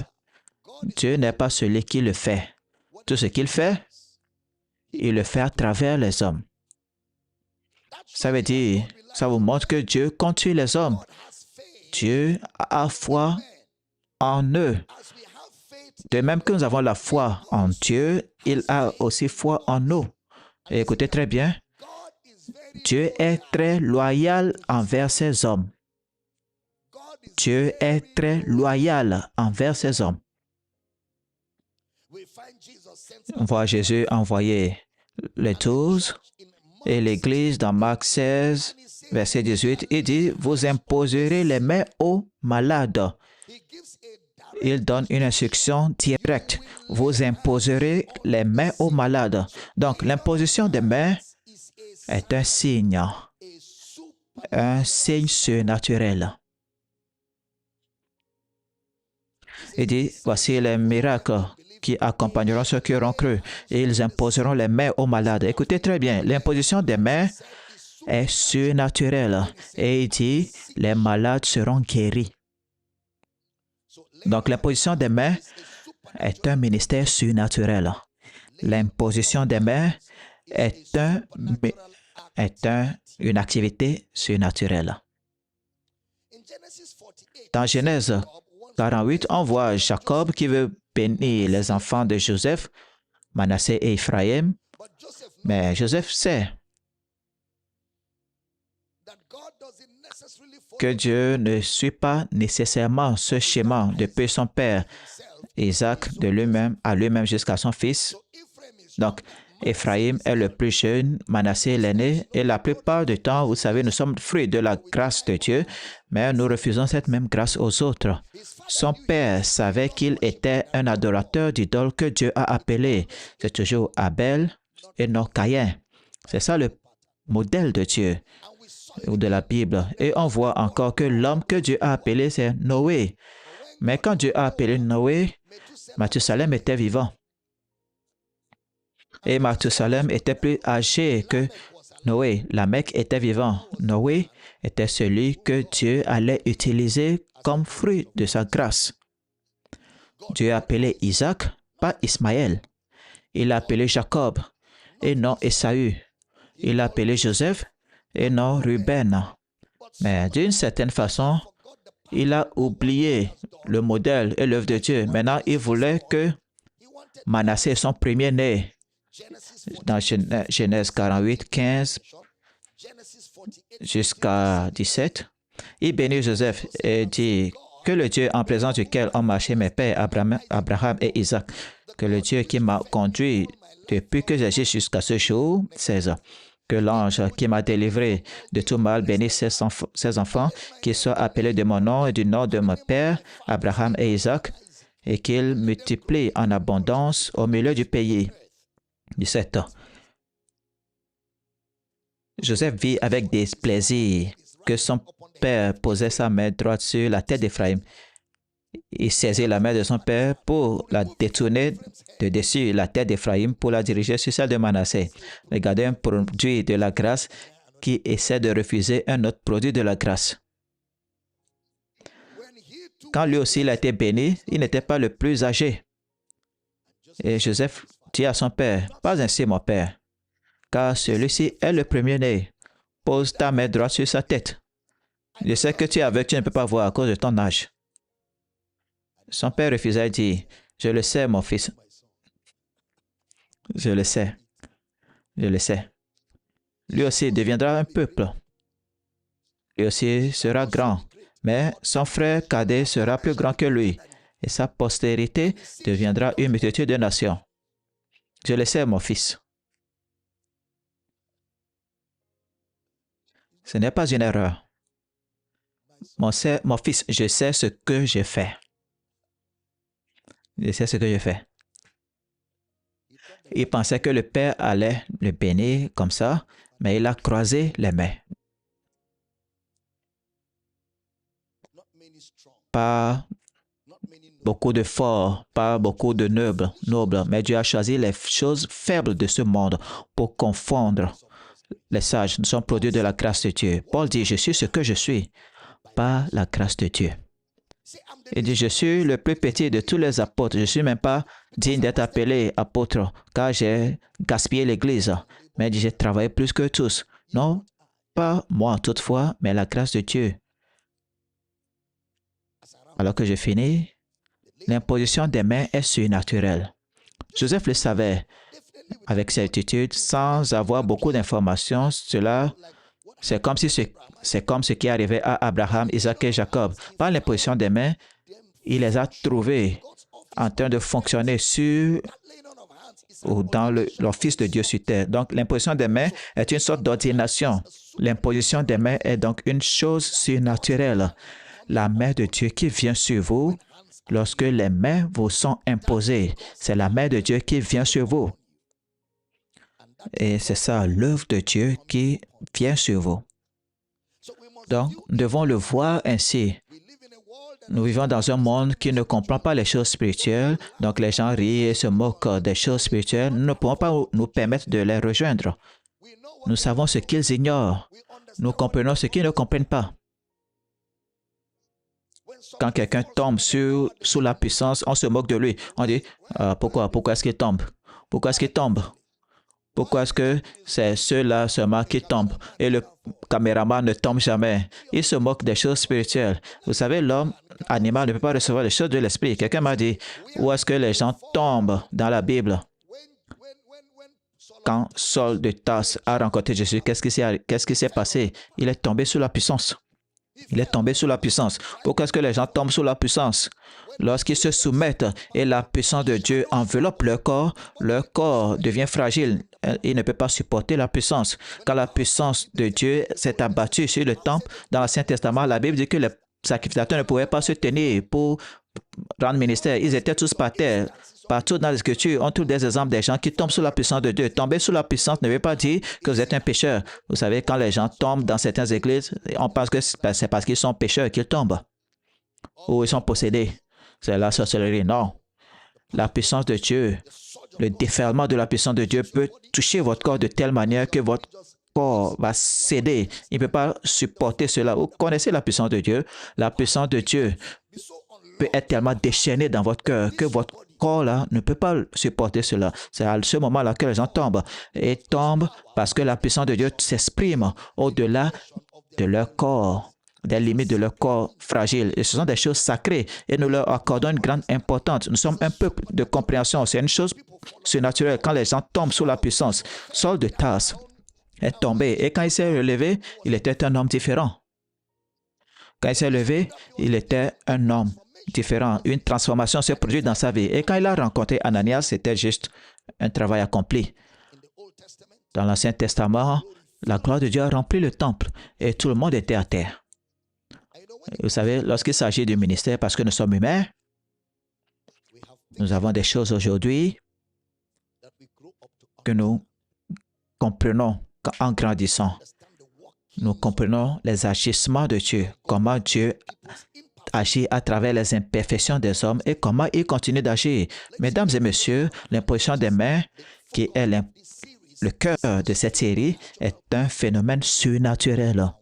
Et lorsque les mains vous sont imposées, c'est une interaction entre l'invisible et le visible, entre le surnaturel et le naturel. Quelque chose se produit chaque fois qu'on vous impose les mains. Quelque chose se produit.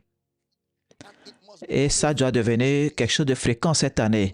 On ne fait qu'imposer les mains. Et vous aussi, vous veillez à ce que vous imposez les mains aux gens. Quand vous allez à l'évangélisation, imposez les mains aux gens. Imposez les mains aux gens. Priez pour les gens. Priez pour les malades.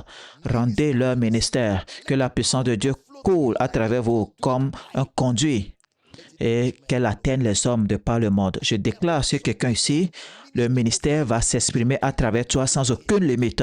Je n'entends pas cet amen. Mettez-vous sur vos pieds et dites, Seigneur, je suis ta méthode sur terre. Je suis disponible. Je suis un allié de ton plan, de ton dessein, de ton projet, de tes intentions sur la terre et je m'abandonne pour être utilisé par toi, et être utilisé pour servir l'humanité. Je m'abandonne pour être une extension de ta grâce, de ta puissance, de ta compassion, de ta miséricorde et de ton amour. Je me soumets à toi pour être utilisé pour transformer les nations, les familles, les communautés. Je me soumets pour être utilisé par toi pour changer mon environnement, pour transformer les vies. Je suis un agent de Dieu, un agent de changement. Je suis l'agent de Dieu pour la puissance, pour sauver, pour guérir, pour délivrer, libérer les hommes. Je suis l'agence de Dieu sur terre. Je porte tout Dieu. Je porte en moi tous les trésors de la sagesse de Dieu. Je porte en moi tous les trésors de la puissance de Dieu. Cette puissance qui a ressuscité Jésus d'entre les morts, l'infinie grandeur de sa puissance, selon l'action de sa force infinie, demeure en moi. Je me soumets en tant qu'agent de changement, agent de transformation et agent de la puissance de Dieu. Et Bradoché Kebra, nous allons prier pendant quelques minutes. Dis à Dieu de t'utiliser comme jamais auparavant. Dis à Dieu de t'utiliser sur terre. Dis-lui, tu es disponible pour être utilisé, pour amener les hommes des ténèbres à la lumière. Ouvrez la bouche et priez.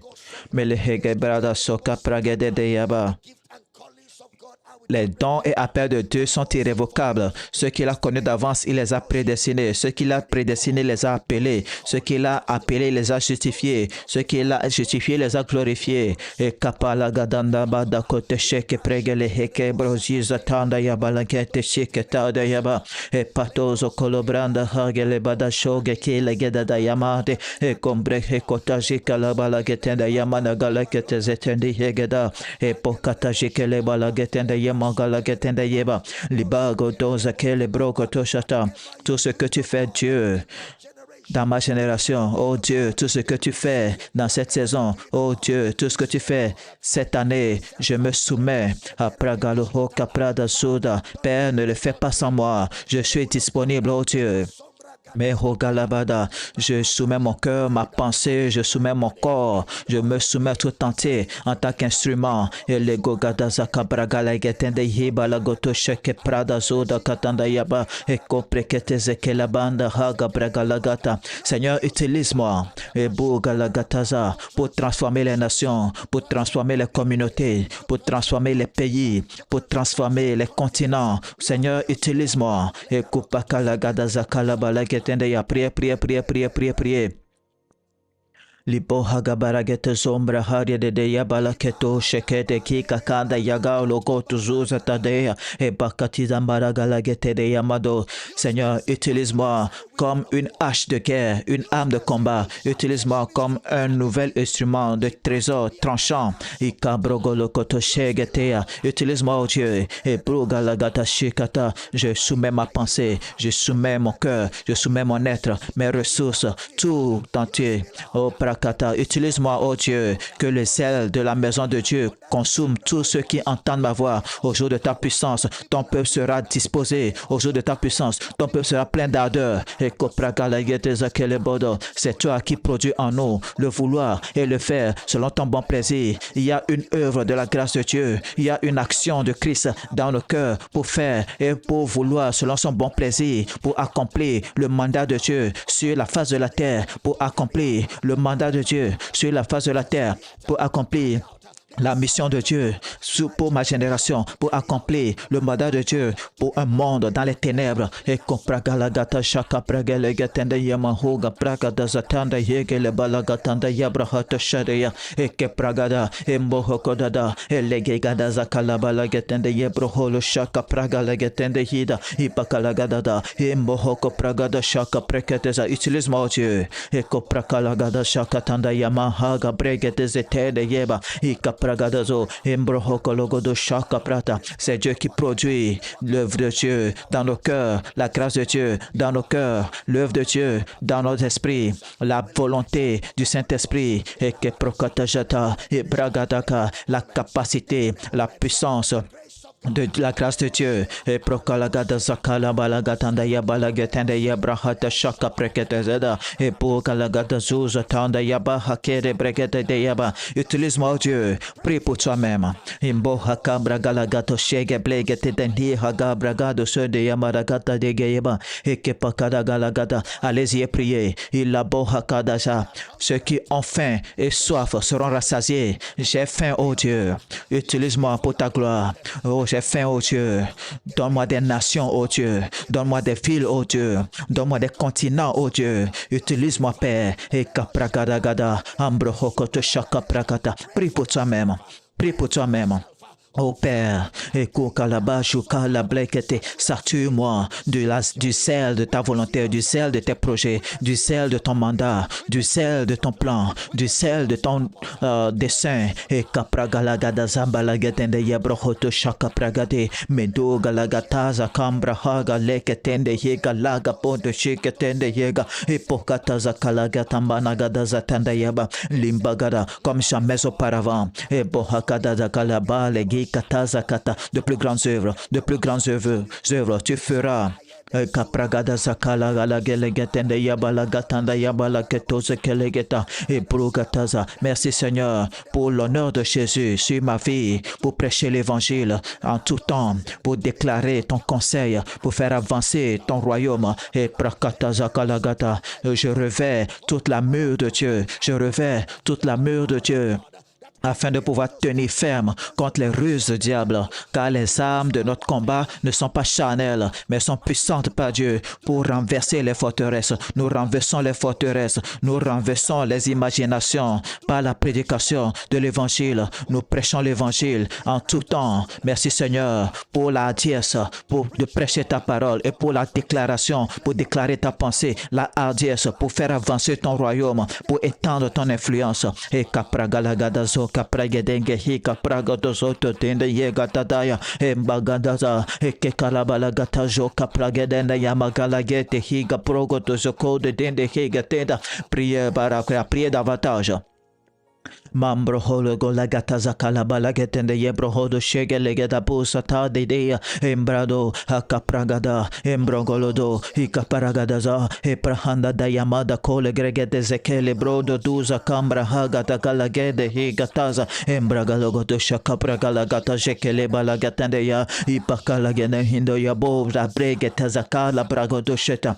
Père, tu nous as établis sur les nations, tu nous as établis sur les royaumes, tu nous as établis sur les nations, tu nous as établis sur les royaumes pour déraciner, pour abattre, renverser, bâtir et planter. Au Prahakatanda, nous plantons les graines de la justice, nous semons le royaume de Dieu dans les cœurs des hommes, nous semons la semence incorruptible de la parole de Dieu par la prédication de l'évangile. Nous saisissons les plateformes, nous saisissons les plateformes, nous prenons les territoires, nous conquérons les nations, nous assujettissons les royaumes, nous abattons tout ce qui est contraire. Et kapragada galagato shege pregetenda yabrahada zuga kalegede ipakatada ikapadagada et prokologo de shaka pragalegetende hegelegede zata yabalagata. Ouvrez la bouche. Poussez davantage. Priez davantage ce soir. Et kapragadagada. S'il y a un homme pour prier, il y a un Dieu qui va exaucer. Et kapragalagadaza. Et prohogolagada. Mambrahoko prekedegede yaboholoko to shagalegelegetende yaba. Mando galadea. Et prokoto zekele brahanda zuza haga prago todotoya. Et pakalagada zambara hogo plegetende higa lamba laketende. Ilabalagata shaga braga leketende yagalagadanda yaba. Et prokoto zakalagalabalagetende yebrohodoza. Ouvrez la bouche et priez davantage. Mambro batada kele bloga dizakale brenge de zitahagada badede. Mehuga la balagada. E prakatada. E prahagada. E proshakatada nayamazakale gelegetende yabrahada shaka patada dayaba. Membatazuza hade de yabrondoziti. Ile katada. Ile kata. Aprohokolo shaka pradende yabada galeketende yabrahada zotende yaba. Meliga kada brado zuza haga blaga tende higa lagatada. Tout ce que tu fais dans cette saison, oh Dieu, ne le fais pas sans moi, oh Dieu. Je suis disponible, j'ai la volonté, oh Dieu. Et Pradazokata. Ne soulève pas, ne suscite pas des pierres pendant que je suis ici. Ne suscite pas des pierres pendant que je suis là. Et prokata jakala galagetende yaba. Membrogodoza, hakabragalegetende yebroholo jakala balagetende yabrada. Madegele hegetende higalabra hada dada teke lega balageteziza. Ipakada, et prohoto zakabalagetende yebra. Levez les mains, commencez à le remercier ce soir. Levez les mains, commencez à le louer. Levez les mains, commencez à le louer ce soir. La course n'appartient pas aux habiles, ni la bataille aux plus forts. Merci Père pour la grâce. Merci Père pour la grâce. Merci, Père, pour la grâce. Merci, Père, pour la grâce. Je suis ce que je suis par la grâce de Dieu. Merci, Père, pour la grâce. Merci, Père. Alléluia. Au nom de Jésus. Merci, Père. Les dons et appels de Dieu sont irrévocables. Merci, Père, pour l'honneur de ton appel sur nos vies.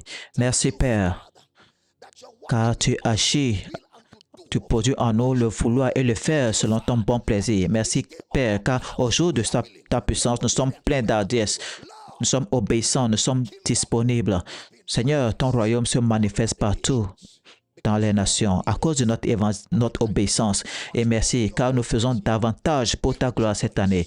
Nous nous réjouissons, car de grandes choses seront accomplies par nous, en nous et à travers nous. Au nom de Jésus, merci pour la prière exaucée. Au nom de Jésus, nous prions et chaque croyant dit Amen sur une note de célébration. Allez-y, poussez des cris à Dieu. Louez-le, poussez des cris. Gloire à Dieu. Gloire à Dieu. Que quelqu'un crie, de plus grandes œuvres seront accomplies cette année. Amen. Récupérez votre offrande d'honneur. Donnons ce soir quel culte. Donnons avec foi, avec joie. Nous et tout ce que nous possédons, nous lui appartenons. Vous voulez faire une offrande? Les comptes dont les détails sont affichés à l'écran sont les comptes de Power City International, comptes vers lesquels vous pouvez faire des transferts bancaires. Les comptes sont affichés à l'écran pour les dons, les offrandes et tout ce que vous voulez envoyer à Power City. Nous et tout ce que nous possédons, nous ne nous détournerons jamais du service de Dieu. Nous et tout ce que nous avons, nous servirons l'Éternel. Dieu, j'ai entendu. Levez votre offrande, Père, nous donnons avec foi et joie ce soir et merci pour le privilège de servir ton dessein. Nos offrandes sont une bénédiction pour le monde, une bénédiction pour le royaume, au nom de Jésus. Amen. Nous espérons que vous avez été bénis et enrichis par cet enseignement. Likez cette vidéo, partagez-la avec tous ceux qui sont autour de vous, commentez, abonnez-vous à cette chaîne et activez la cloche de notification pour ne pas rater nos prochaines mises en ligne. Soyez bénis, Jésus est Seigneur. Amen.